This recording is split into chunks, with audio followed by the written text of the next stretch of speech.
Video நீங்க first time வந்து பாக்குறீங்கன்னா மறக்காம சப்ஸ்கிரைப் பண்ணுங்க. அப்படியே பக்கத்துல இருக்க ஆல் பெல் ஐகானை மறக்காம தட்டி விடுங்க. తమిళనాడు రాష్ట్రంలోని తంజావూరు జిల్లాలో ఉన్న వైదీశ్వరన్ కోయల్ గ్రామానికి చోళరాజుల కాలం నాటి వైదీశ్వరుని గుడి కారణంగా పేరు వచ్చింది. ఈ దేవాలయంలో ఒక ప్రత్యేకత కూడా ఉంది. ఇక్కడ నాడీ జ్యోతిషం అనేది బాగా ప్రసిద్ధి చెందింది. ఆ దేవాలయం యొక్క విశిష్టతను ఇప్పుడు మనం తెలుసుకుందాం. చిదంబరం నుండి కొద్ది దూరంలోనే ఈ ఆలయం ఉంది. ఇక్కడ శివుణ్ణి వైదీశ్వరుడు అని పిలుస్తారు. స్వామి దర్శనం సర్వరోగ నివారణం అని నమ్ముతారు. శివుడు వైద్యుని రూపంలో కొలువై ఉంటాడు ఇక్కడ. అందుకే ఇతన్ని వైదీశ్వరన్ కోయల్ అంటారు.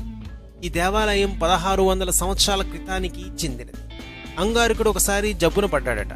జబ్బు పడిన అంగారకుడికి వైద్యం చేయడానికి వైద్యుడిగా ఈశ్వరుడే అవతారమెత్తి వచ్చి చికిత్స చేసిన ప్రాంతం కాబట్టి ఈ ప్రాంతానికి వైదీశ్వరన్ కోయల్ అని పేరు వచ్చింది. అలాగే జ్యోతిష్యానికి ఆద్యుడు అగస్త్య మహాముని. జ్యోతిష్యంలో ఒక భాగం నాడీ శాస్త్రం. బొటనవేలి ముద్రల ఆధారంగా మానవుల భూత భవిష్యత్ వర్తమానాలను చెప్పే పద్ధతి ఈ ఊరిలో ఉంది. ఈ గ్రామంలో దాదాపు 12 మంది పండితులు అనువంశికంగా తమకు సంక్రమించిన తాళపత్రాల ఆధారంగా నాడీ జ్యోతిష్యాన్ని చెప్పడంలో ప్రసిద్ధులుగా ఉన్నారు. ఈ నాడీ జ్యోతిష్య తాళపత్ర గ్రంథాలు ఇక్కడ కోవెలలో ఉంటాయి. ఆలయం చుట్టూ ఈ నాడీ జాతకం చెప్పేవాళ్ళు ఎక్కువే ఉంటారు. అయితే ఈ తాళపత్రాలను ఎవరి ఆధీనంలోనూ ఉంచరు. మనం ఇచ్చిన వేలిముద్రను బట్టి వాళ్ళు వెతికి దొరికితే ఆ కట్ట మాత్రమే జాతకం చెప్పేవారికి ఇస్తారు. పని పూర్తయిన తర్వాత తిరిగి ఆలయ అధికారులకు ఇచ్చేస్తారు. కర్ణాటకలోని కోడిమెట్టి అనే గ్రామంలోనూ నాడీ జ్యోతిష్యం చెబుతారు. ఇందిరాగాంధీ బ్రతుకున్న రోజుల్లో ఆమె తరచూ అక్కడికి వెళ్లేవారు.